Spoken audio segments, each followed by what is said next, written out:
Hello my dear drama lovers, welcome back to M drama glimpse. இன்னைக்கு நம்ம பார்க்க போற கதையில நம்ம ஹீரோயின் சின்ன வயசுல இருந்து மிடில் கிளாஸ் ஃபேமிலில தான் வளர்ந்துருப்பாங்க. ஆனா அவங்க டீனேஜர் ஆனனையும் திடீர் பணக்காரியா மாறிடுவாங்க. சோ அதனால எப்படியான்ட்டு இந்த பணக்காரங்களுக்கே உரிய கிளப்ல சேரணும்னு சொல்லி நம்ம ஹீரோயின் ரொம்ப ஆசைப்படுவாங்க. ஆனா அப்படி இருக்கிறப்ப இவங்களோட பாஸ்ட் லைஃபை பத்தி தெரிஞ்ச நம்ம ஹீரோயினை போட்டு ரொம்ப டீஸ் பண்ணி டார்ச்சர் பண்ணி ஃபன்னா கொடுமைப்படுத்துவோம். சோ கடைசியா நம்ம ஹீரோயின் ஆசைப்பட்ட மாதிரி அந்த பணக்காரங்க கிளப்ல இவ சேர்ந்தாலா சேரலையா, இல்லனா நம்ம ஹீரோட டார்ச்சர் தாங்க முடியாம இவ திடீர் பணக்காரி தான் அப்படிங்கிற உண்மையை எல்லார்ட்டையும் சொன்னாலா சொல்லலையா அப்படிங்கிற ஒரு ஃபன்னான டிராமா தான் இன்னைக்கு நம்ம பார்க்க போறோம். சோ இதே மாதிரி நிறைய டிராமா கதை கேட்கணும்னா மறக்காம இந்த சேனலை சப்ஸ்கிரைப் பண்ணிருங்க. சோ வாங்க கைஸ், நம்ம இன்னைக்கு கதைக்குள்ள போகலாம். இப்போ ஸ்டார்டிங் எடுத்தனையும் ஒரு ஸ்கூல்ல தான் காட்டுவாங்க. அப்படியே குட்டி குட்டி பசங்களா வந்து அவங்களோட ட்ரீம் என்ன அப்படிங்கிற மாதிரி சொல்லிக்கிட்டு இருப்பாங்க. இதுல மேக்ஸிமம் எல்லாருமே டாக்டர் ஆகணும், இன்ஜினியர் ஆகணும் அப்படிங்கிற மாதிரி தான் சொல்லிக்கிட்டு இருப்பாங்க. ஆனா ஒரே ஒரு பொண்ணு மட்டும் வந்து நான் பெரியவளானையும் பெரிய பணக்காரி ஆகி லைஃப் ஹாப்பியா வாழணும் அப்படிங்கிற மாதிரி சொல்லுவா. அப்படியே இங்க சீன் கட் பண்ணி 15 வருஷம் கழிச்சு தான் காட்டுவாங்க. இப்ப அப்படியே ஒரு பொண்ணு செம கிளாஸியா அப்படியே ஒரு பணக்கார லுக்கோட ஒரு அபார்ட்மெண்ட்ல வந்து வீடு வாடகைக்கு வேணும் அப்படிங்கிற மாதிரி கேட்டுக்கிட்டு இருப்பா.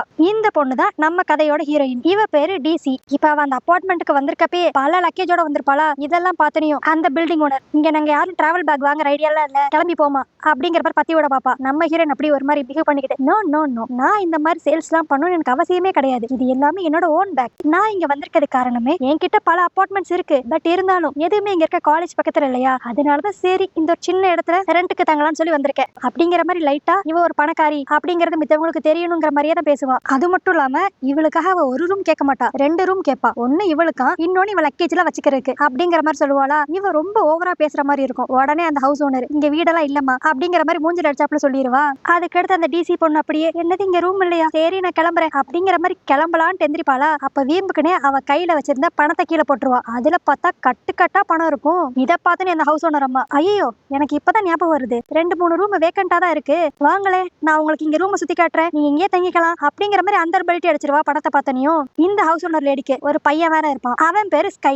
அடுத்து இப்ப அந்த ஸ்கை நம்ம ஹீரோயினை கூட்டு வந்து அப்படியே அந்த ரூம் எல்லாம் சுத்தி காட்டுவானா. இதை பார்த்துட்டு நம்ம டிசி அப்படியே என்னது இது ரூம் ரொம்ப குட்டியா இருக்கே, சரி ஓகே என் திங்ஸ் எல்லாம் உள்ள வந்து வைக்க சொல்லு அப்படிங்கிற மாதிரி சொல்லுவாளா. அடுத்து பார்த்தா அவ திங்ஸ் எல்லாம் ஒவ்வொன்னா உள்ள வர அந்த ரூமே ஃபுல்லா நிறைஞ்சிரும். இதை பார்த்து அந்த ஸ்கையே வாய பொழந்துருவான். எனக்கு தெரிஞ்சு கன்ஃபார்மா உங்களுக்கு ஒரு ரூம் பத்தாது அப்படிங்கிற மாதிரி சொல்லுவானா. உடனே நம்ம ஹீரோயினும் ஆமா அதைத்தான் நான் சொல்ல வந்தேன், எனக்கு கண்டிப்பா ஒரு ரூம் பத்தாது, ஒன்னு நான் தங்கறதுக்கு வச்சுக்கிறேன், இன்னொன்னு நான் முதல்ல சொன்ன மாதிரி என் திங்ஸ் எல்லாம் வச்சுக்கிறதுக்கு நான் யூஸ் பண்ணிக்கிறேன், சோ உங்க அம்மா கிட்ட சொல்லி எனக்கு இன்னொரு ரூம் ரெடி பண்ணிரு அப்படிங்கிற மாதிரி சொல்லுவா. சோ இதுலயே நம்ம நல்லா தெரிஞ்சுக்கலாம் இந்த டிசி பொண்ணு காசை நல்லா தண்ணியா வேஸ்ட் பண்ணுது. அதுக்கடுத்து இப்ப அப்படியே கொஞ்ச நேரம் கழிச்சு இன்னொரு பொண்ணு இதே அபார்ட்மெண்ட்டுக்கு ரூம் கேட்டு வரும். அந்த பொண்ணுக்கு கரெக்டா நம்ம ஹீரோயின் லக்கேஜ் எல்லாம் ரூம்ல வச்சிருப்பாள், அதுக்கு பக்கத்துல இருக்க ரூமை கொடுப்பாங்க. இப்ப அப்படியே அடுத்த நாள் நம்ம டிசியை தான் காட்டுவாங்க. அவ ஸ்ட்ரெயிட்டா இப்ப காலேஜுக்கு தான் போவாளா. அங்க போனோனையும் அவ டிபார்ட்மெண்ட் கூட போகாம ஒரு பில்டிங்க்கு முன்னாடி நின்று அங்க இருக்க ரூமையும் அப்படி பாத்துக்கிட்டு இருப்பா. என்னன்னா இந்த பில்டிங் பேரு கே பில்டிங்கா. இதுக்குள்ளதான் பணக்காரங்களுக்குன்னே தனியா ஒரு கிளப் இருக்கு. இந்த கிளப்ல சேரணும் அப்படிங்கறக்காக தான் நம்ம டிசி பர்டிகுலரா இந்த காலேஜை சூஸ் பண்ணி இங்க சேர்ந்திருப்பா. இப்ப அப்படியே அந்த டிசி பொண்ணு அந்த கே பில்டிங்கே பாத்துக்கிட்டு நான் எப்படியான்ட்டு இந்த பணக்காரங்க கிளப்ல சேர்ந்துட்டா போதும், எனக்கு இங்க இருக்க நிறைய பணக்காரங்களை தெரிய ஆரம்பிச்சிடும், அதுக்கடுத்து இஷ்டம் போல நான் என் வாழ்க்கையை வாழலாம், நான் என்ன தப்பு பண்ணாலும் யாராலையும் கேட்க முடியாது. ஏன்னா எப்பயுமே ஏழைங்க தப்பு பண்ணா பல கேள்விகள் கேட்பாங்க, ஆனா இதுவே பணக்காரங்க தப்பு பண்ணா யாரும் வாயவே திறக்க மாட்டாங்க அப்படிங்கிற மாதிரி அவன் மனசுல நினைச்சுக்குவா. இதுல இருந்து நம்மளுக்கு தெரிஞ்சிடும் நம்ம ஹீரோயின் எதுக்கு பணக்காரங்களா இருக்கணும் அப்படின்ட்டு ரொம்ப ஆசைப்படுறா அப்படின்ட்டு. இங்க எப்படி நடந்துகிட்டு இருக்க. இதுவே இன்னொரு பக்கம் தான் காட்டுவாங்க. அதே காலேஜ்ல ஒருத்தன் தலை தெறிக்க ஓடி வந்துகிட்டு இருப்பான். அவன் அப்படியே 3 பொண்ணுங்க சுத்தி வந்துகிட்டு இருப்பாங்க. இந்த பையன் பேரு கிரத்திங்.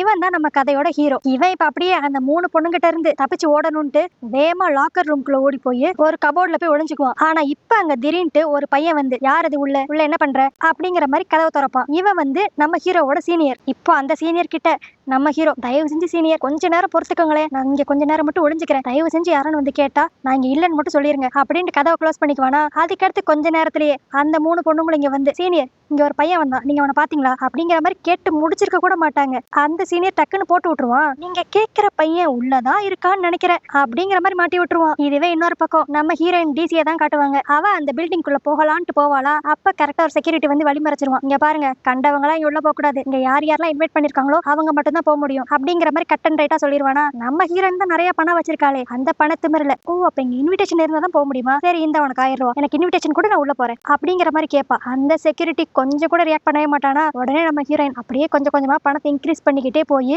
20,000 வரைக்கும் கொண்டு வந்துருவா. ஆனா அப்பயும் அந்த செக்யூரிட்டி ஒத்துக்கவே மாட்டான். நம்ம ஹீரோனுக்கு இதனாலே கடுப்பாயிரும். என்னடா இது, கை கெட்டினது வாய் கெட்டாம போச்சே அப்படிங்கிற மாதிரி யோசிச்சுக்கிட்டு இருப்பா. அந்நேரம் கரெக்டா ஒரு 3 பொண்ணுங்க கேஷுவலா உள்ள போகுங்க. இதை பார்த்துட்டு நம்ம ஹீரோனுக்கு செம்ம கடுப்பாயிரும். யாருடா அந்த 3 பொண்ணுங்க, அவங்க மட்டும் கேஷுவலா அந்த கிளப்புக்குள்ள உள்ள போறாங்களே அப்படிங்கிற மாதிரி அவளுக்குள்ளே தனியா பேசிக்கிட்டு இருப்பா. இப்படி இவ புலம்பிக்கிட்டு இருக்கதை பார்த்து திடீர்னு 2 பேர் வந்து அவங்கள பத்தி நான் சொல்றேன். இந்த 3 கேர்ள்ஸுமே ஒரு குரூப் ஒண்ணு வச்சிருக்காங்க. அந்த குரூப் பேரு ரிச்சி ஏஞ்சல்ஸ். இதுல பாசியா நடந்துக்கிறது ஹனிங்கிற பொண்ணு தான். அவளுக்கு அடுத்து ஒருத்தி இருக்கா பாரு, அவ பேரு தான் கிரெட்டே. அவ தான் நீ வரப்போ ஒரு கே பில்டிங் பாத்திருப்பேல, அதோட ஓனரோட பேத்தி. சோ அதனாலதான் அந்த ஹனி பொண்ணு அந்த கிரெட்டே கூட சுத்திக்கிட்டு இருக்கு. இது போதாதுன்ட்டு இவங்க கூட ஃபான்னு ஒரு பொண்ணு இருக்கும்.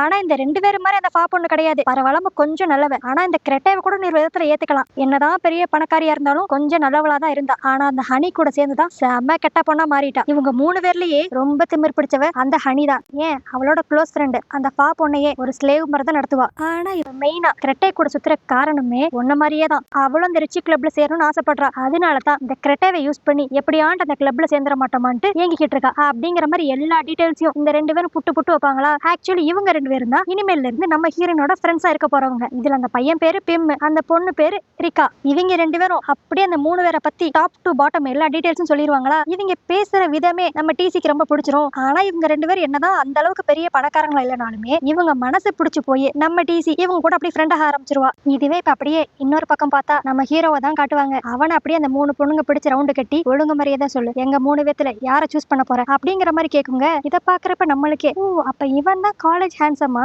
அதனாலதான் இத்தனை பொண்ணுங்க சுத்துறாங்களா அப்படிங்கிற மாதிரி தோணும். அதுக்கேத்தாப்லயே நம்ம ஹீரோவும் என்னால உங்க 3 பேரையும் அட் டைம்ல சூஸ் பண்ண முடியாது, சோ எனக்கு எப்படி டெசிஷன் எடுக்கனே தெரியல, ரொம்ப கஷ்டமான கேள்வியா இருக்கே அப்படிங்கிற மாதிரி சொல்லிக்கிட்டு இருப்பானா. உடனே அந்த 3 பொண்ணுங்களும் ஏய், இந்த கேள்வி உனக்கு கிடையாதுன்னு உனக்கே நல்லா தெரியும். இந்த கேள்வி எல்லாமே உன் ஃப்ரெண்டு கவோக்கு கேட்க வேண்டியது. அவன் என்ன பதில் சொன்னா ஒழுங்க மாதிரி தான் சொல்லு அப்படிங்கிற மாதிரி மிரட்டுவாள்களா. சோ இதுலயே நம்ம தெரிஞ்சுக்கலாம், இவன் பின்னாடி இவங்க யாரும் சுத்தல, இவனோட ஃப்ரெண்டு பின்னாடி தான் சுத்தி இருக்காங்க.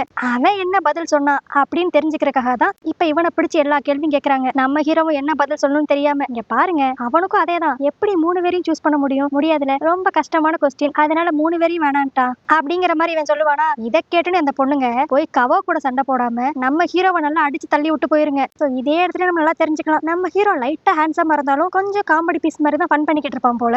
இதுவே இன்னொரு பக்கம் நம்ம டிசியை தான் காட்டுவாங்க. இப்ப இவளை தேடி கரெக்டா அந்த 3 பொண்ணுங்களும் வந்துருவாங்களா. அதுல ஃபர்ஸ்ட் அந்த ஹனி தான் வந்து பேசுவா. ஓ, நீ தான் நியூ ஸ்டூடெண்டா, நீ ஏதோ ரிச்சி கிளப்ல சேரணும்னு சொல்லி ஆசைப்படுறியாமே, கேள்விப்பட்ட அப்படிங்கிற மாதிரி அந்த பொண்ணு பேச்சு கொடுப்பா. நம்ம டிசி உடனே ஆமா, எனக்கு அந்த கிளப்ல சேரணும்ட்டு சின்ன வயசுல இருந்து ஆசை, நான் பார்த்தேன் நீங்க 3 பேரும் ஈஸியா அந்த கிளப்புக்குள்ள போனீங்களே அப்படிங்கிற மாதிரி நம்ம டிசி கேட்டுக்கிட்டு இருப்பாளா. உடனே அந்த ஹனி பொண்ணு ஆமா, அந்த பில்டிங்கே இந்த நிக்கிறா பாரு கிரெட்டே, அவளோட கிராண்ட்மாவோட தான். சோ அவளோட இன்ஃப்ளூயன்ஸ் வச்சு நாங்க உள்ள போய் அங்க இருக்க கிளப் மெம்பர்ஸ் எல்லாம் பாத்துட்டு வந்தோம். சோ எனக்கு தெரிஞ்சு இந்த வருஷம் எப்படி நானும் அந்த கிளப்ல மெம்பர் ஆயிருவேன் அப்படிங்கிற மாதிரி அந்த ஹனி பொண்ணு சொல்லிக்கிட்டு இருப்பா. இதெல்லாம் கேட்டோம் நம்ம ஹீரோயினும் அப்படியே, அப்பனா என்னையும் உங்க கேங்ல ஒரு ஆளா சேர்த்துக்கோங்க, அதுக்கடுத்து நானும் எப்படியான்ட்டு அந்த கிளப்புக்குள்ள உள்ள வந்துருவேன்ல அப்படிங்கிற மாதிரி ரொம்ப அப்பாவித்தனமா பேசுவாளா.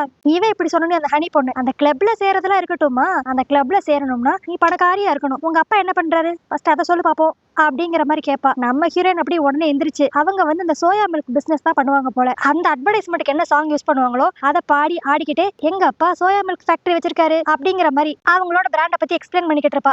இப்ப நம்ம ஹீரோயின் அவளை பத்தி எக்ஸ்பிளைன் பண்ணனையும் அந்த கூட இருந்த ஃப்ரெண்டு பிம் வந்து சரி அதெல்லாம் இருக்கட்டும், உங்க அப்பா என்ன பண்றாரு அப்படிங்கிற மாதிரி கேட்பானா. அதுக்கு உடனே அந்த ஹனி பொண்ணு எங்க அப்பா காப்பர் பிசினஸ் பண்றாரு, அதெல்லாம் இருக்கட்டும், ஃபர்ஸ்ட் உனக்கெல்லாம் என்கிட்ட கேள்வி கேட்கிற ரைட்ஸே கிடையாது, நான் பேசினா பணக்காரங்க கிட்ட மட்டும் தான் பேசுவேன் அப்படிங்கிற மாதிரி ரொம்ப டூ மச்சா அந்த ஹனி பொண்ணு பண்ணும். அதுக்கடுத்து இப்ப உண்மையிலே நம்ம ஹீரோயின் பணக்காரின்னு தெரிஞ்சோனையும் அந்த ஹனி பொண்ணு அப்படியே அவ போனை காமிச்சு சரி ஓகே, ஒன்னு நாங்க எங்களோட வாட்ஸ்அப் குரூப்ல ஆட் பண்ணிக்கிறோம், இனிமேல் நீயும் இந்த ரிச்சி ஏஞ்சல்ஸ் குரூப்ல ஒரு ஆளு, பட் இந்த குரூப்ல நீ இருக்கணும்னா நிறைய ரூல்ஸ் நீ ஃபாலோ பண்ணணும் அப்படின்ட்டு வாட்ஸ்அப்ல பல ரூல்ஸ் அனுப்பிச்சிருப்பாளா. அதுல ஃபர்ஸ்ட் ரூல்ஸ், எப்ப இவங்க மீட் பண்ணாலுமே டிசைனர் ட்ரெஸ் மட்டும் தான் போடணும், அது மட்டும் இல்லாம வீக்லி ஒன்ஸ் ப்ரொஃபைல் பிக்சரை மாத்திரணும், ரொம்ப வெயிட் போட்டவே கூடாது, இப்ப என்ன வெயிட்ல இருக்கோமோ அதுக்கேத்தாப்படி தான் டயட் மெயின்டைன் பண்ணி எப்பயும் வெயிட்டை மெயின்டைன் பண்ணணும் அப்படிங்கிற மாதிரி பல ரூல்ஸ் இவங்க அனுப்பிச்சிருப்பாங்களா. இதெல்லாம் நம்ம டிசியும் அந்த கூட இருக்க 2 ஃப்ரெண்ட்ஸ் உட்காந்து படிச்சுக்கிட்டு இருப்பாங்க. ஆனா அந்த ரூல்ஸ் போகும் போகும் அப்படியே பேஜா போய்கிட்டே இருக்கும். அதுக்கடுத்து நம்ம ஹீரோயின் இதெல்லாம் படிச்சு முடிச்சக்கடுத்து ஓகே அப்பனா நானும் இப்போ உங்க கேங்ல சேர்ந்துட்டேன்ல, நான் ஈஸியா அந்த ரிச்சி கிளப்ல மெம்பர் ஆயிடலாமா அப்படிங்கிற மாதிரி கேட்பா. அதுக்கு அந்த கிரெட்டே பண்ண உடனே நோ நோ நோ, நீ இப்போதைக்கு எங்க குரூப்ல மட்டும் தான் ஒரு ஆளா சேர்ந்திருக்க. அந்த ரிச்சி கிளப்ல நீ சேரணும்னா அங்க இருக்கிற மெம்பர்ஸ் தான் செலக்ட் பண்ணணும். சோ அந்த கிளப்ல நீ சேர்றதுக்கு எலிஜிபிளா இல்லையான்னு சொல்லி அவங்க டெஸ்ட் வைப்பாங்க. அந்த டெஸ்ட்டுக்கு என்னென்ன ரூல்ஸ் இருக்குங்கிறத அவங்க சீக்கிரமாவே என்கிட்ட சொல்லிடுவாங்க. அது தெரிஞ்சோம் நானே உனக்கு டெக்ஸ்ட் பண்ணுவேன். சோ இப்போதைக்கு நாங்க கிளம்புறோம் அப்படிங்கிற மாதிரி அந்த 3 பொண்ணுங்களும் அங்க இருந்து கிளம்பிருங்களா. சோ அந்த பணக்காரங்க கிளப்ல சேர்றதுக்கு சில கிரைட்டீரியாலாம் இருக்கு போல. அதெல்லாம் ஃபுல்ஃபில் பண்ணா மட்டும்தான் நம்ம ஹீரோயினால அந்த கிளப்ல சேரவே முடியும். அடுத்து இப்ப அந்த 3 பொண்ணுங்களும் போனோனையும் நம்ம ஹீரோயின் கூட இருக்க அந்த பிம்மும் ரிக்காவும், இங்க பாரு அந்த 3 பொண்ணுங்களை பார்த்தாவே சரியா தெரியல. அவங்களுக்குள்ள பாத்தியா எந்த ஒரு உண்மையுமே இல்ல. அது மட்டும் இல்லாம அவங்கள விட லோ ஃபேமிலியா இருக்கிறவங்கள அவங்க மதிக்க கூட மாட்டேங்கிறாங்க. தயவு செஞ்சு அவங்க கூட சேராத. உன்னை பார்த்தா நல்ல பொண்ணு மாதிரி தெரியுது அப்படிங்கிற மாதிரி அவங்க 2 அட்வைஸ் பண்ணுவாங்களா. ஆனா நம்ம டிசி அதெல்லாம் கண்டுக்காம, இல்லையே எனக்கு தெரிஞ்சு அவங்க ஒன்னும் அந்த அளவுக்கு கெட்டவங்க மாதிரி தெரியல. அது மட்டும் இல்லாம அவங்க எதுக்கு என்கிட்ட பொய்யா நடிக்க போறாங்க? அவங்களும் பணக்காரங்க, நானும் பணக்காரங்க. சோ அவங்க என்ன எந்த விதத்துல ஏமாத்த மாட்டாங்க அப்படிங்கிற மாதிரி டிசி சொல்லிக்கிட்டு இருப்பாளா. இதெல்லாம் கேட்டுன்னு அந்த 2 பேரும் நாங்க சொல்றத சொல்லிட்டோம், அதுக்கு மேல ஓயிச்சிட்டோம் அப்படிங்கிற மாதிரி பேசிக்கிட்டு இருப்பாங்க. அப்ப அந்த 2 பேர் போனுக்கு ஏதோ ஒரு மெசேஜ் வரும். என்னன்னா காலேஜ் ஃபர்ஸ்ட் இயர்ல எலக்டிவ் கோர்ஸ் எல்லாரும் செலக்ட் பண்ணணும். அதை இவங்க 2 பேரும் முடிச்சிருப்பாங்க போல.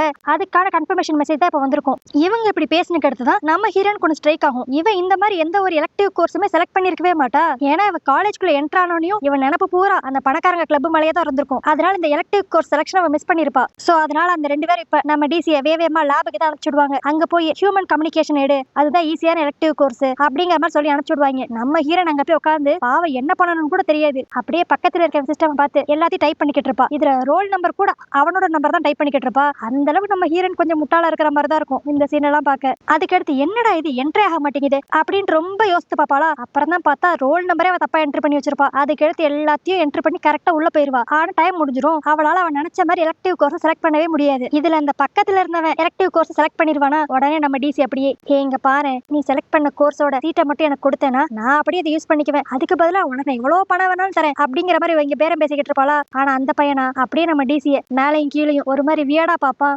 இவனடா சுத்த கிறுக்கா இருப்பா போலயே அப்படிங்கிற மாதிரி தான் அவன் நினைச்சு பாத்துக்கிட்டு இருப்பான். இப்ப கரெக்டா அந்த பிம்மும் ரிக்காவும் லேபுக்கு வந்துருவாங்களா. இப்ப அப்படியே நம்ம ஹீரோயின் புலம்பி தள்ளுவா. போச்சு என்னால இந்த எலக்டிவ் கோர்ஸ் செலக்ட் பண்ணவே முடியல. இதை மட்டும் நான் செலக்ட் பண்ணலனா அவ்வளவுதான், இந்த செமஸ்டர் நான் திரும்பி ரிப்பீட் பண்ணணுமே அப்படிங்கிற மாதிரி புலம்பிக்கிட்டு இருப்பா. அப்ப அந்த ரிக்கா பொண்ணு ஒன்னு சொல்லுவா, கவலையை விடு, எனக்கு தெரிஞ்ச ஒரு சீனியர் இருக்காரு, அவர் ரொம்ப ஹேண்ட்ஸமா இருப்பாரு, அவரால் அந்த சிஸ்டம்ல ஹேக் பண்ண முடியும். அவர் மனசு வச்சா எப்படியான்ட்டு உன்னால நீ ஆசைப்பட்ட எலக்டிவ் கோர்ஸ் செலக்ட் பண்ண முடியும். சோ அவரை போய் மீட் பண்ணு அப்படிங்கிற மாதிரி சொல்லிக்கிட்டு இருப்பாங்க. நம்ம டிசியும் சரி அவர் பேர் என்ன அப்படிங்கிற மாதிரி கேட்பா. அவர் பேர் வந்து கவோ அப்படிங்கிற மாதிரி சொல்லுவாங்களா. இதை கேட்டோன்னே நம்ம டிசி அப்படி லைட்டா ஸ்டன் ஆயிருவா. என்னது கவோவா அப்படிங்கிற மாதிரி. அதுக்கடுத்து அப்படியே அவ லைட்டா குட்டி ஒரு பிளாஷ்பேக் ஒன்று யோசித்து பாப்பா. இவ சின்ன வயசுல மிடில் கிளாஸ் ஃபேமிலியில தானே இருந்தா. அப்ப ஏதோ ஒரு பணக்கார வீட்டுல ஒரு குட்டி பையன் விளையாடுற மாதிரி இருக்கும். அந்த பையன் பேரும் கவோ தான். அது மட்டும் இல்லாம சின்ன வயசுலயே நம்ம ஹீரோயினுக்கு அவன் மேல ஒரு கிரஷ் இருந்திருக்கும். இப்ப அப்படியே அவனை பத்தி யோசிச்சுட்டு சேச்சே இந்த கவோங்கிற பேர் வந்து காமனான நேம், அதனால நம்மளோட சின்ன வயசு கிரஷ் இந்த கவோவா இருக்க வாய்ப்பே இல்லை. சரி அடுத்து இப்ப போய் அவனை போய் பார்ப்போம், எப்படியான எலக்டிவ் கோர்ஸ் நம்ம செலக்ட் பண்ணுவோம் அப்படின்ட்டு இப்ப லேப்ல இருந்து அந்த பையனை தேடி போவாளா. இப்ப அடுத்து நம்ம டிசி அந்த கவோ பையனை தேடி வருவாளா. அவன் வந்து இப்ப ரீசெண்டா ஏதோ ஒரு அவார்டு வாங்கியிருப்பான் போல. சோ அவனுக்கு இங்க செலிப்ரேஷன் பார்ட்டி நடந்துகிட்டு இருக்கும். அந்த இடத்துக்கு நம்ம ஹீரோயின் வருவாளா. இப்ப வந்தனியும் அந்த கவோவை சுத்தி அப்படி நிறைய பொண்ணுங்க மொக்க ஆரம்பிச்சிருவாங்க. இதை வந்து நம்ம ஹீரோயின் அப்படி தூரத்துல இருந்து பாப்பா. அப்ப அந்த கவோவோட ஃபுல் நேம் அங்க போட்டிருப்பாங்களா போர்டுல. சோ இந்த ஃபுல் நேம் பார்த்தனுமே நம்ம ஹீரோயின் கண்டுபிடிச்சிருவா. இவளோட சின்ன வயசு கிரஷ் தான் இந்த காலேஜ்ல இருக்க சீனியர் கவோ அப்படின்ட்டு. சோ உடனே நம்ம ஹீரோயினுக்கு என்ன பண்றதுன்னே தெரியாது. ஐயோ அவன் மட்டும் என்ன பாத்திரவே கூடாதே, அவனுக்கு என்னோட பிளாஷ்பேக் எல்லாமே நல்லா தெரியும், இப்போதைக்கு அவன் கண்ணை மட்டும் நான் மாட்டிடவே கூடாது அப்படின்ட்டு டக்குன்ட்டு என்ன பண்றதுன்னு தெரியாம அங்க ஒரு டேபிளுக்கு மேல கிளாத் போட்டு வச்சிருப்பாங்களா. அந்த டேபிள் கடையில போய் ஒளிஞ்சுக்குவா. இதுல பாவம் 10 நிமிஷத்துக்கு மேல நம்ம ஹீரோயின் ஒளிஞ்சுக்கிட்டு இருப்பா. ஐயோ கால் வலிக்குதே. சரி எவ்வளவு கால் வலிச்சாலும் என்ன, இப்போதைக்கு நம்ம அந்த கவோ கண்ணில் மட்டும் பற்றவே கூடாது அப்படிங்கிற மாதிரி வேண்டிக்கிட்டு இருப்பாளா. அப்பன்னு பார்த்து டக்குன்னு யாரோ அந்த டேபிள் கிளாத்தை எடுத்து நீங்க என்ன பண்ற அப்படிங்கிற மாதிரி கேட்பாங்க. யாருன்னு பார்த்தா நம்ம ஹீரோ. அவன் அப்படியே ஹலோ மேடம் இங்க யாருக்கா நீங்க ஒளிஞ்சிருக்கீங்க அப்படிங்கிற மாதிரி கேட்பானா. நம்ம டிசி உடனே நான் ஒன்னும் யாருக்காக ஒளியல, என்னோட பெண்ணு கீழே விழுந்துருச்சு, அதான் தேடிக்கிட்டு இருக்கேன் அப்படிங்கிற மாதிரி சமாளிப்பா. ஆனா நம்ம ஹீரோ ரொம்ப சேட்டை படிச்சவன் போல. அவன் உடனே ஃப்ரெண்ட்ஸ் இங்க ஒரு பொண்ணு ஒளிஞ்சிருக்கா அப்படின்னு சொல்ல வருவான். உடனே நம்ம டிசி அவனையும் பிடிச்சு அந்த டேபிள் கடையில ஒளிய வச்சிருவா. இங்க பாரு நான் இங்க ஒளிஞ்சிருக்கேன்ட்டு யாருக்கிட்டையும் நீ சொல்லக்கூடாது அப்படின்னு மிரட்டுவாளா. அதுக்கு உடனே நம்ம ஹீரோ ஐயோ அது மட்டும் என்னால முடியாதே, நான் வந்து ஒரு சேட்டர் பாக்ஸ், என் வாயை திறந்தா மூடவே மாட்டேன் அப்படிங்கிற மாதிரி சொல்லுவானா. உடனே நம்ம ஹீரோயின் வாயை மூடுறதுக்கு எவ்வளவு ரூபாய் வேணும், இந்த 1000 ரூபாய் 2000 ரூபாய் அப்படின்ட்டு காசு அடிக்கிட்டே போவா. நம்ம ஹீரோக்கு என்ன பேசுறதுன்னு தெரியாது. அது அப்படி வாயடிச்சு போய் நிப்பான். நம்ம ஹீரோயினா அப்படியே அந்த காசை ஏத்திக்கிட்டே போய் எப்பயும் போலதான் 10,000 வரைக்கும் வந்து கொண்டு வந்து விட்டுருவா. நம்ம ஹீரோக்கு அடிச்சதுடா லக்கு அப்படின்ட்டு அந்த 10,000த்தையும் நம்ம ஹீரோயின் கிட்ட இருந்து வாங்கி வச்சுக்குவான். இவங்க 2 பேரும் இப்படி ஸ்டேஜுக்கு மேல இருக்கிற டேபிள் கீழே ஒளிஞ்சிருக்க. இன்னொரு பக்கம் பார்த்தா இந்த ஃபங்க்ஷனுக்கு வந்து ஆடியன்ஸ் எல்லாருமே அப்படியே அவங்க பிளேஸ்ல உட்கார ஆரம்பிச்சிருவாங்க. ஃபங்க்ஷனும் ஸ்டார்ட் ஆயிரும். இப்ப ஃபர்ஸ்ட் எடுத்தனையும் அந்த கவோவை பத்தின எம்பி தான் போடுவாங்களா. இதை பார்த்துமே நம்ம ஹீரோயின் அப்படியே மெய் இருந்து அந்த வீடியோல இருக்க கவாவையே அப்படி ரசிச்சுக்கிட்டு இருப்பாங்களா. இதை பார்த்த நம்ம ஹீரோ ரொம்ப வலியுது தொடச்சுக்கோ அப்படின்ட்டு கிண்டல் அடிப்பான். நம்ம டிசி உடனே இங்க பாரு, நான் அவன் சைட் அடிச்ச விஷயம் நம்மளுக்குள்ளேயே தான் இருக்கணும், வெளியே தெரிஞ்சிச்சு அவனை கொன்றுவேன் அப்படிங்கிற மாதிரி மிரட்டிக்கிட்டு இருப்பா. அதுக்கடுத்து இப்ப கரெக்டா அந்த கவாவும் ஸ்டேஜுக்கு வந்து அவனோட ஸ்பீச்சை கொடுக்க ஆரம்பிப்பானா. ஆனா இந்த இடத்துல நம்ம ஹீரோ ஒரு பெரிய சம்பவத்தை செஞ்சு விட்டுருவான். பார்க்கணும், இதுலயே நம்ம தெரிஞ்சுக்கலாம் நம்ம ஹீரோ எவ்வளவு ஒரு வால் பிடிச்சவன் அப்படின்ட்டு. ஸ்டார்டிங்லயே நம்ம ஹீரோட ஃப்ரெண்டுனால நம்ம ஹீரோ ஒரு 3 பொண்ணு துரத்துவாங்கல்ல, அந்த ஃப்ரெண்டு வேற யாருமே இல்ல, இந்த கவோ தான். இப்ப இவங்க 2 ஃப்ரெண்ட்ஸ் தானே. சோ உடனே நம்ம ஹீரோ அந்த டேபிள்ல இருந்து டக்குன்னு வெளியே வந்து, ஹாய் கவோ, இங்க என்ன பண்ற? சரி அதெல்லாம் இருக்கட்டும், நான் எதுக்கு இங்க ஒளிஞ்சிருக்கேன்னு சொல்லி உனக்கு ரொம்ப ஆர்வமா இருக்கும்ல, அது ஒண்ணும் இல்ல, ஒன்னும் ஒரு பொண்ணு சைட் அடிச்சுக்கிட்டு இருக்கா, அவகிட்ட இருந்து தப்பிக்கதா நான் இங்க ஒளிஞ்சிருக்கேன் அப்படிங்கிற மாதிரி போட்டு விட்டுருவான். அந்த கவோக்கு ஒன்னும் புரியாது, என்ன சைட் அடிக்கிற பொண்ணா, யாருடா அப்படிங்கிற மாதிரி கேட்பான். நம்ம ஹீரோ உடனே இந்த டேபிள் கடையில இருக்காளே அவதான் அப்படின்ட்டு டக்குன்ட்டு டேபிள் கிளாத் எடுத்து விட்டுருவான். அவ்வளவுதான், அந்த ஆடிட்டோரியத்துல இருக்க எல்லாருமே நம்ம ஹீரோயினை பாத்துருவாங்க. இதுல அந்த ஹனி பொண்ணு, அந்த ஃபா, அந்த கிரெட்டே, இவங்க 3 பேருமே அந்த மீட்டிங்க்கு வந்திருப்பாங்க. அவங்களும் நம்ம டிசியை பாத்துருவாங்க.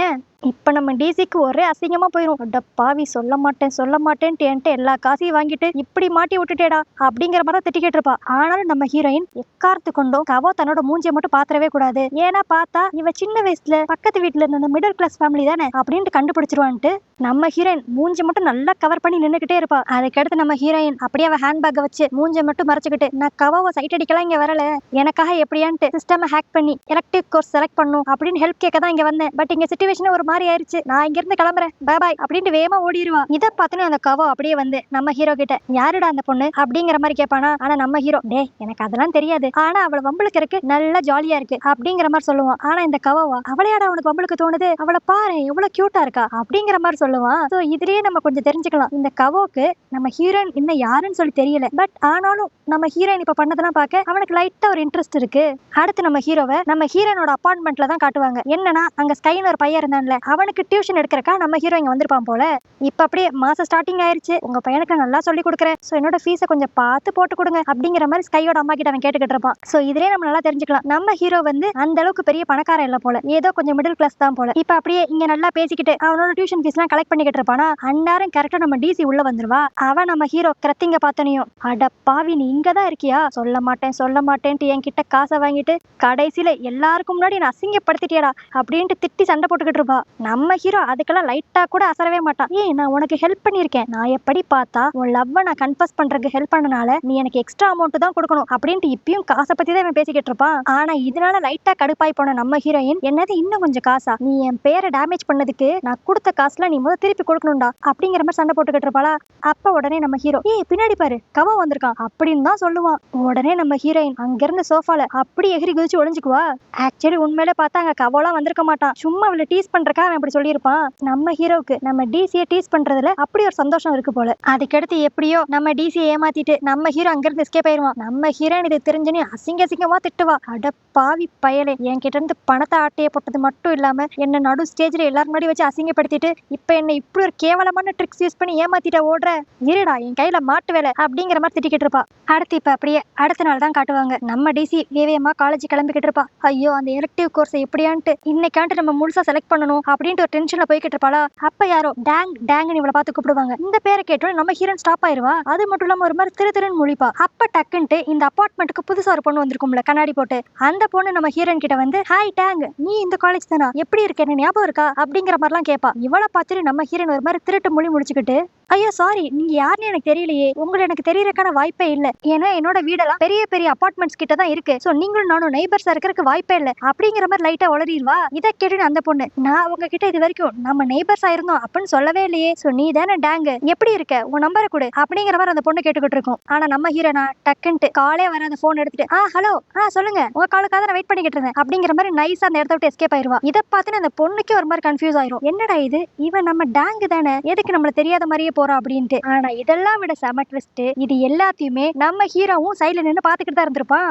என்னது இவ பேரு டேங்கா அப்படின்ட்டு ஒரு மாதிரி வில்லத்தனமா சிரிப்பான். அடுத்து இப்ப நம்ம ஹீரோயின் கரெக்டா காலேஜ்க்குள்ள என்டர் ஆனோம், அவளுக்கு ஒரு மெசேஜ் வந்திருக்கும். என்னன்னா இவ எலக்டிவ் கோர்ஸ் செலக்ட் பண்ணிட்டா அப்படிங்கிற மாதிரி ஒரு மெசேஜ் வருமா. இதை பார்த்துட்டு நம்ம ஹீரோயின் ஒண்ணுமே புரியாம நிப்பா. அப்ப இவளோட ஃப்ரெண்ட்ஸ் அந்த பிம்மு ரிக்காவும் வருவாங்களா. அவங்க வந்து உடனே, உன்னோட எலக்டிவ் கோர்ஸ் செலக்ட் ஆயிருச்சா, ஆனா என்ன அதை பத்தி நீ என்கிட்ட சொல்லவே இல்லையே அப்படிங்கிற மாதிரி கேட்பாங்களா. நம்ம ஹீரோயின், எங்கிட்ட எனக்கு இன்னைக்கு காலைல தான் தெரியும், எனக்கு பதிலா யாரும் செஞ்சிருக்காங்க அப்படிங்கிற மாதிரி அவ சொல்லுவாளா. உடனே அந்த பிம்மு, ஏய் இது ஒருவேளை கவோட வேலையா இருக்குமோ, அவன் தான் உனக்கே தெரியாம சர்ப்ரைஸா எலக்டிவ் கோர்ஸ் செலக்ட் பண்ணி கொடுத்துருப்பான்னு நினைக்கிறேன். அப்பனா உங்களுக்குள்ள ஏதோ சம்திங் அப்படிங்கிற மாதிரி அவன் கலாய்ச்சிக்கிட்டு இருப்பான். இதை கேட்டு நம்ம ஹீரோனுக்கு அப்படி ஒரு மாதிரி வெக்கமா வந்துரும். உடனே அந்த ரிக்கா பண்ணும், இதுவே ஒரு சான்ஸா வச்சுக்கிட்டு அவனுக்கு தேங்க்யூ சொல்ற மாதிரி நல்லா பேசி பழகு அப்படிங்கிற மாதிரி சொல்லுவாளா. நம்ம ஹீரோன் அப்படியே ஐயோ நான் ஒரு பொண்ணு எப்படி ஒரு பையன் கிட்ட போய் வாலண்டியரா பேசுறது, எனக்கு ரொம்ப ஷையா இருக்கு அப்படிங்கிற மாதிரி வெக்கப்பட்டுக்கிட்டு இருப்பா. ஆனா அடுத்த சீன்லயே பார்த்தா அப்படியே பல்ல இழிச்சுக்கிட்டு அந்த கவ முன்னாடி நின்று, எனக்காக நீங்க எலக்டிவ் கோர்ஸ்லாம் செலக்ட் பண்ணி கொடுத்துருக்கீங்க, ரொம்ப தேங்க்ஸ், உங்க ஹெல்ப் இல்லைன்னா நான் என்ன பண்ணிருப்பேன்னு எனக்கே தெரியாது அப்படின்ட்டு வளைஞ்சுக்கிட்டே தேங்க்ஸ் சொல்லிக்கிட்டு இருப்பா. இதை வந்து தூரத்துல இருந்து டிம்மும் ரிக்காவும் பார்த்து, அப்ப நம்ம சொன்னதுக்கு என்னமோ அவ்வளோ பிகு பண்ணிக்கிட்டு வெக்கப்பட்டுக்கிட்டு இருந்தா, இப்ப கொஞ்சம் கூட வெக்கமே இல்லாம அவன் கிட்ட போய் இடிச்சு பேசிக்கிட்டு இருக்காளே, இவளை பத்தி புரிஞ்சிக்கவே முடியல அப்படிங்கிற மாதிரி இவங்க ரெண்டு பேரும் தனியா பேசிக்கிட்டு இருப்பாங்க. அதுக்கடுத்து இப்ப அந்த கவோ சரி எனக்கு கிளாஸுக்கு லேட் ஆச்சு நான் கிளம்புறேன் அப்படிங்கிற மாதிரி கிளம்பிடுவானா. ஆனா இப்ப அவன் போனனையும் நம்ம ஹீரோயின் அப்படி வெக்கப்பட்டுட்டு நின்னுக்கிட்டு இருப்பா. அப்ப திடீர்னு யாரோ பின்னாடி இருந்து ஹாய் டேங் அப்படின்னு சொல்ல வருவாங்க. இந்த பேரை கேட்டோம் நம்ம ஹீரோயின் அப்படியே ஷாக்கா பின்னாடி திரும்புவா. பின்னாடி பார்த்தா நம்ம ஹீரோ உடனே அவனை ஃபுல் பேரை சொல்ல விடாம டக்குன்னு வாயடிச்சு இன்னொரு பக்கமா கூட்டு வந்துருவா. இத வந்து பிம்மும் ரிக்காவும் நோட் பண்ணிடுவாங்க.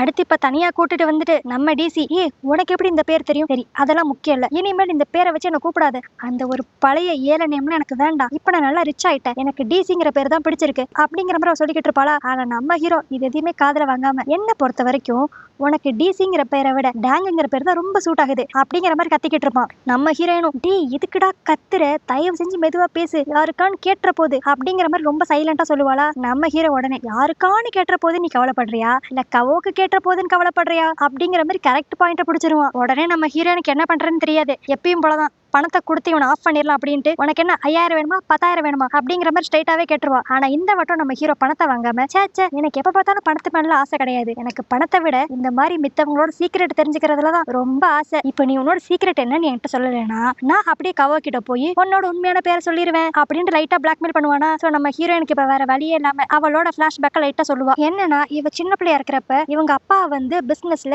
அவங்க அப்பாவோட ஃப்ரெண்ட்ஸ் ஏமாத்தி இருப்பாங்க போல. சோ அதனால சுத்தமா கையில காசு இல்லாம இங்க பேங்காக் வந்திருப்பாங்க. இவங்களோட நிலைமைய பார்த்து கவோட பாட்டி தான் இவங்களுக்கு குட்டியா ஒரு இடம் கொடுத்து அங்க சின்னதா ஒரு கடை போட்டுக்கிறதுக்கு பெர்மிஷன் கொடுத்திருப்பாங்க. அதுக்கு கிட்டத்தட்ட ஒரு வருஷமா ரெண்ட் கூட வாங்கியிருக்க மாட்டாங்க. சோ அவங்கனால தான் இவங்க கொஞ்சம் கொஞ்சமா அவங்க பிசினஸ் டெவலப் பண்ண முடிஞ்சிருக்கும். இதுல நம்ம ஹீரோயின் ரொம்ப சின்ன பொண்ணா இருந்தாலும் அப்ப லைட்டா மிடில் கிளாஸ் ஃபேமிலிங்கறனால அவளும் இழுத்து போட்டு எல்லா வேலையும் செஞ்சிருப்பா. இவங்களுக்கு கவோட பாட்டி இவ்வளவு ஹெல்ப் பண்றதுனால நம்ம ஹீரோயினோட அப்பா கவோ வீட்டுக்கு அப்பப்ப போய் ஃப்ரீயா சோயா மில்க் கொடுத்துட்டு வர சொல்லுவாங்க. ஒரு நாள் அப்படிதான் இவ போற வழியில தெரியாதனமா கீழே விழுந்திருப்பா.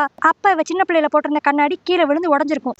என்னடா இப்படி ஆயிருச்சே அப்படின்ட்டு லைட்டா அழுகிற மாதிரி போகிறப்ப கரெக்டா ஒரு பையன் வந்து இவளை தூக்கி விட்டுருப்பான். சோ இப்படி அவன் ஹெல்ப் பண்ணது வந்து நம்ம ஹீரோனுக்கு லைட்டா பிடிச்சிருக்கும். அந்த பையன் தான் சின்ன வயசு கவோ போல. அடுத்த நாள் அப்படியே திரும்பி கவோ வீட்டுக்கு அந்த சோயா மில்க் கொடுக்க போறப்ப அங்க இருந்த வேலைக்காரங்க நம்ம ஹீரோயின் கையில ஒரு ஸ்பெக்ஸ் ஒண்ணு கொடுத்திருப்பாங்க. அதுல ஒரு நோட்டு வேற எழுதியிருக்கும், இனிமேல் உன் ஸ்பெக்ஸை கீழே போட்டுறாத, இது என்னோட சின்ன கிஃப்ட் அப்படிங்கிற மாதிரி எழுதியிருக்கும். சோ இதனாலதான் நம்ம ஹீரோயினுக்கு கவோ மேல சின்ன வயசுல கிரஷ் வந்திருக்கும். இப்ப இந்த கதை எல்லாத்தையுமே நம்ம ஹீரோ கிட்ட அப்படி டிசி சொல்லிக்கிட்டு இருப்பாளா. அதுக்கடுத்து அவ அப்படியே பெருமூச்சு விட்டு, என்னோட ஆசைலாம் ஒன்னே ஒண்ணுதான், இப்போதைக்கு கவோ அந்த சின்ன வயசு சோயா மில்க் பொண்ணு நான் தான் அப்படிங்கறது மட்டும் கண்டுபிடிச்சிடவே கூடாது அப்படின்னு நம்ம ஹீரோ கிட்ட புலம்பிக்கிட்டு இருப்பாளா. இதெல்லாம் கேட்ட நம்ம ஹீரோ, நீ கன்ஃபார்மா தான் சொல்றியா, அவனால உன்னை கண்டுபிடிக்க முடியாதா அப்படிங்கிற மாதிரி கேட்பான். அதுக்கு நம்ம ஹீரோயின், ஆமா அவன் என்ன சின்ன வயசுல பார்த்தது, சோ அநேகமா என்ன மறந்துருப்பான், சரி அதெல்லாம் விடு, தயவு செஞ்சு இந்த விஷயத்தை யாருக்கிட்டையும் சொல்லிடாத அப்படிங்கிற மாதிரி திரும்ப திரும்ப சொல்லுவா. ஆனா நம்ம ஹீரோக்கு தான் இந்த டிசியை வம்பிழுக்கணும்னா ரொம்ப பிடிக்கும்ல. அவன் இப்ப உடனே அப்படியே அவன் பாடியெல்லாம் ஒரு மாதிரி மூவ் பண்ணிக்கிட்டு, ஐயோ என் கையில ரொம்ப அரிக்குதே, இந்த விஷயத்த நான் யார்கிட்டயும் சொல்லி ஆகணுமே அப்படிங்கிற மாதிரி சொல்லுவா. இதை கேட்டு நம்ம ஹீரோயின், இங்க பாத்தியா உன் புத்தியை காமிச்சிட்டேல, டே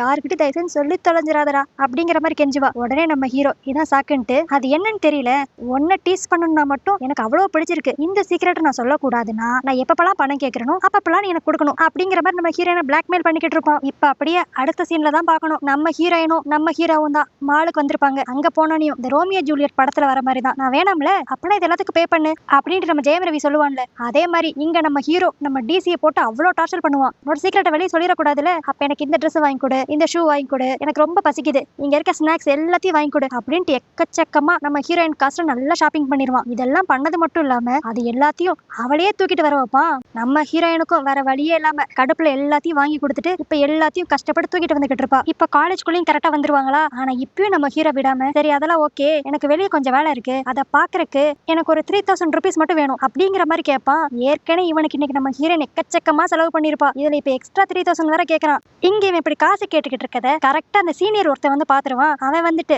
டேய் நீ திருந்தவே மாட்டியா, எப்ப பார்த்தாலும் ஏதாவது ஒரு பொண்ணு கிட்ட ஏதாவது ஒரு பிரச்சனை இழுத்துக்கிட்டே இருக்க, இப்ப எதுக்கு அந்த பொண்ணு கிட்ட காசை கேட்டு வாங்கிட்டு இருக்க அப்படிங்கிற மாதிரி நம்ம ஹீரோயினுக்காக அந்த சீனியர் சண்டை போட போவான். ஆனா நம்ம ஹீரோயினா, ஐயோ எங்க இங்க சண்டை வந்துச்சுன்னா நம்ம விஷயம் வெளியே தெரிஞ்சிருமோன்ட்டு, ஐயோ சீனியர் அதெல்லாம் ஒண்ணு இல்ல, நான் பெரிய பணக்காரி, என் கிட்ட இல்லாத காசா நான் தான் அவனுக்கு போனா போதுன்ட்டு செலவு பண்ணிக்கிட்டு இருக்கேன், இங்க வேற எதுவும் பிரச்சனை இல்ல, நீங்க கிளம்புங்க அப்படிங்கிற மாதிரி கிளம்ப வச்சிருவாளா. அந்த சீனியர் இப்படி கிராஸ் பண்ணி போறப்ப நம்ம ஹீரோ, இங்க பாத்தியா இதுக்குதான் சொல்றது சீனியர் மித்தவங்க விஷயத்துல தலையிடக்கூடாது அப்படிங்கிற மாதிரி அவனை கிண்டல் பண்றதுல போக்கசிங்கா இருப்பான். இந்த கேப்பை யூஸ் பண்ணி நம்ம ஹீரோயின் விட்டா போதுண்டா அப்படின்ட்டு நம்ம ஹீரோ கிட்ட இருந்து தப்பிச்சு ஓடிடுவா. ஆனா இப்படி நம்ம ஹீரோ கிட்ட இருந்து தப்பிச்சு ஓடினவ கரெக்டா இவளோட ஃப்ரெண்ட்ஸ் பிம்மு கிட்டயும் ரிக்கா கிட்டயும் மாட்டிக்குவா. அவங்க நம்ம ஹீரோயின் கிட்ட வந்து, என்ன டேங் எப்படி இருக்க அப்படிங்கிற மாதிரி கூப்பிடுவாங்க. ஏன்னா டேங்குங்கிறது இவளோட சின்ன வயசு பேரு தானே, அதை வச்சு இவங்க கூப்பிடுவாங்க. இதை கேட்டு நம்ம ஹீரோனுக்கு இன்னும் குழப்பமாயிரும். அப்படியே இதே ஷாக்கோட இந்த எபிசோட் முடியுது. அதுக்கடுத்து நம்ம ஹீரோனோட ஃப்ரெண்ட்ஸுக்கும் இவளோட பிளாஷ்பேக்லாம் தெரிய வருமா வராதா, இதுல நம்ம ஹீரோவும் ஹீரோயினும் எலியும் பூனையுமா அடிச்சுக்கிறாங்க. இவங்க ரெண்டு பேருக்குள்ள எப்படி லவ் வரும் அப்படிங்கறது எல்லாத்தையுமே நம்ம பொறுத்திருந்து தாங்க பார்க்கணும். ஸோ நாளைக்கு நான் போட போற வீடியோ உங்களுக்கு கரெக்டாக நோட்டிஃபை ஆகணும்னா மறக்காம என் சேனலை சப்ஸ்கிரைப் பண்ணிருங்க. ஓகே கைஸ், நாளைக்கு வீடியோல உங்களை பார்க்குறேன். அது வரைக்கும் பாய்.